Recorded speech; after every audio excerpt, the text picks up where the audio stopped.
오늘 주시는 하나님의 말씀은 요한계시록 12장 5절의 말씀입니다. 여자가 아들을 낳으니 이는 장차 철장으로 만국을 다스릴 남자라. 그 아이를 하나님 앞과 그 보좌 앞으로 올려가더라. 아멘.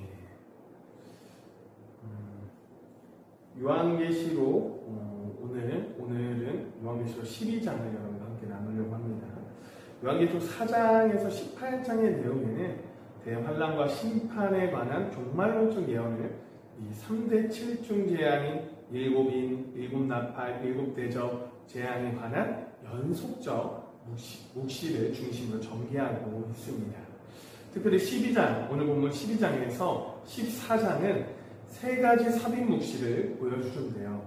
묵시 내용을 간략하게 정리해서 말씀드리면 첫째 12장에는 이 사단으로부터 보호받는 받는 전 3년 반대의 교회의 모습을 담고 있습니다.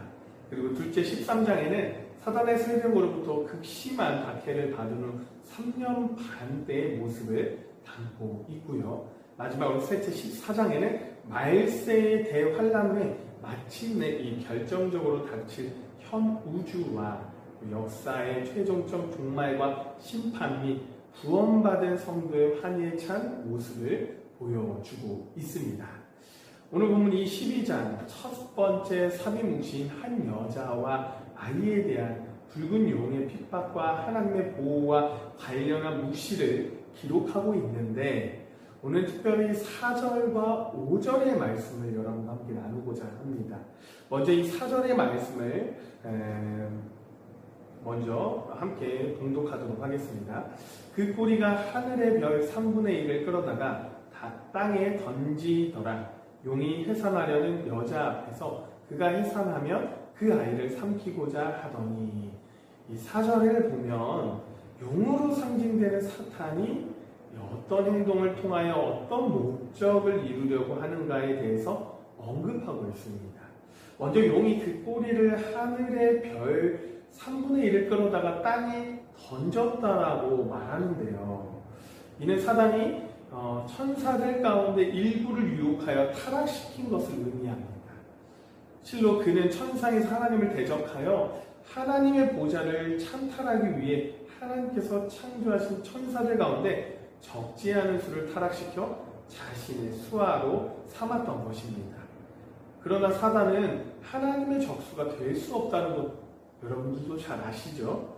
그래 하나님의 천사들과 천상 전투에서 패하여 지상으로 쫓겨나고 맙니다. 하지만 이 사단도 그냥 당하고만 있지는 않죠. 천상에서 지상으로 쫓겨난 사단은 이번에는 하나님의 형상으로 창조된 인간을 유혹하여 타락시킵니다. 이는 하나님께서 인류 구속 계획을 세우셔야만 했던 이유입니다. 물론 전지전능하신 하나님은 이 모든 것을 알고 계셨기 때문에 이미 그 계획을 창세 전에 세우셨겠죠. 그러나 이러한 구속 계획이 드러난 것은 인간의 타락 직후입니다. 창세기 3장 15절을 보면 내가 너로 여자와 원수가 되게 하고 네 후손도 여자의 후손과 원수가 되게 하리니 여자의 후손은 네 머리를 상하게 할 것이요 너는 그 발꿈치를 상하게 할 것이라 하시고 인간과 사탄이 원수가 되었다라고 말을 하는 것입니다. 한마디로 하나님의 인류 구속 계획은 여기에서 처음 나타나고 있습니다. 오늘 본문 5절에도 여자의 아들로 묘사된 여자의 후손을 통해 죄범한 인류를 구속하실 거라고 예고합니다. 그런데 사탄으로서는 이 하나님의 인류 구속 계획이 그대로 이루어지는 것을 두고만 볼 수 없었습니다. 왜냐하면 하나님의 구속 계획에 의하면 그것이 성취될 때 사단과 그의 세력이 영원히 파멸하도록 되어 있었기 때문이지요. 그래서 사단은 어떻게든 여자의 후손이 이 세상에 나오는 것을 막음으로써 영원 전부터 계획된 하나님의 인류 구속 계획을 저지하려고 했던 것입니다. 4절에서 여자를 낳은 아이를 삼키려 한 용의 시도는 바로 이러한 사실을 의미하는 것이에요. 사단의 이러한 시도는요, 일찍이 시작되었습니다. 구약시대에 가인이 아벨을 살해한 것, 또 애굽 바로가 히브리 나만을 살해하려 한 것, 이세벨의 딸 아달랴가 유다 왕선의 혈통을 끊으려 한 것, 하만이 유대인을 다 죽이려 한 것들 모두 아이를 삼켜 하나님의 구속 계획을 방해하려는 사단의 계략이었습니다. 또 신약시대 한번 볼까요? 헤롯이 영아들을 학살한 것, 그리고 사단이 자신이 직접 예수를 시험하여 넘어뜨리려고 했던 것, 그리고 예수를 십자가에 못 박은 사건은 모두 여자가 낳은 아이를 삼키려 한 사단의 시도입니다. 그리고 이러한 사단의 시도는 예수님이 십자가에 못 박히심으로 성취된 듯이 보였습니다. 하지만 사단의 이러한 시도는 결국 뭘로 돌아가죠? 실패로 돌아갑니다. 5절을 볼게요. 여자가 아들을 낳으니 이는 장차 철장으로 만국을 다스릴 남자라. 그 아이를 하나님 앞과 그 보좌 앞으로 올려가더라. 성경은 무엇이라고 말하나요?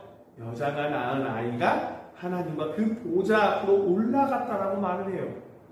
이것은 무엇을 의미하는 것일까요? 예수님이 죽음을 이기시고 부활 승천하신 것을 의미하는 것입니다. 다시 말해서 예수 그리스도를 십자가에 못 박아 죽임으로 하나님의 인류 구속 계획을 무의로 돌리려 했던 사단의 계획이 예수님이 부활하시고 승천하심으로 반대로 이 사단의 계획이 무의로 돌아가고 만 것입니다. 한마디로 말해서 그리스도를 통해서 이루시려는 하나님의 구속 계획이 성취된 것이지요. 그리하여 이제 하나님이 구원하기로 작정한 사람은 누구나 예수 그리스도를 믿음으로 다 구원에 이를 수 있게 되었습니다. 할렐루야! 물론 이것은 역으로 하나님의 구속 계획을 무의로 돌리려 했던 사단의 종말의 때가 이르렀음을 의미하기도 합니다. 쉽게 말해서 장차 우리 주님께서 다시 오시는 날 사단과 그의 졸개들은요 심판을 받고 영원한 지옥불에 들어가게 될 것입니다. 사랑하는 여러분, 우리는 이 사실을 믿고 기뻐해야 할 것입니다. 비록 지금 때가 이르지 않아 사단이 우리를 괴롭게 하고 그로 인하여 이 땅에서 우리의 삶이 어렵고 힘들지만 잠시 후 우리는 사단의 최후를 목도하며 기쁨의 찬송을 부르게 될 것입니다. 아멘입니까? 사랑하는 여러분, 오늘도 그날을 기대하고 기도하며 주님을 찬양하고 경배하며 감사의 삶을 살아가는 저와 여러분이 되시기를 간절히 소망합니다. 기도하겠습니다. 사랑이 충만하신 하나님 아버지, 하루의 첫 시간을 주님께 드리며 예배하게 하심을 너무나도 감사합니다.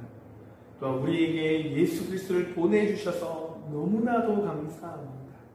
비록 지금은 때가 이르지 않아 사단이 우리를 괴롭게 하고 그로 인하여 이 땅에서 우리의 삶이 어렵고 힘들지만 예수님이 다시 오심으로 사단의 최후를 목도하며 기쁨의 찬송을 부르게 될 것을 기대합니다. 주님, 그날이 올 때까지 우리가 믿음을 잃지 않고 오직 그리스도를 위한 삶을 살아갈 수 있도록 우리의 삶을 주관하여 주시옵소서. 이 모든 말씀 예수 그리스도의 이름으로 기도드립니다. 아멘.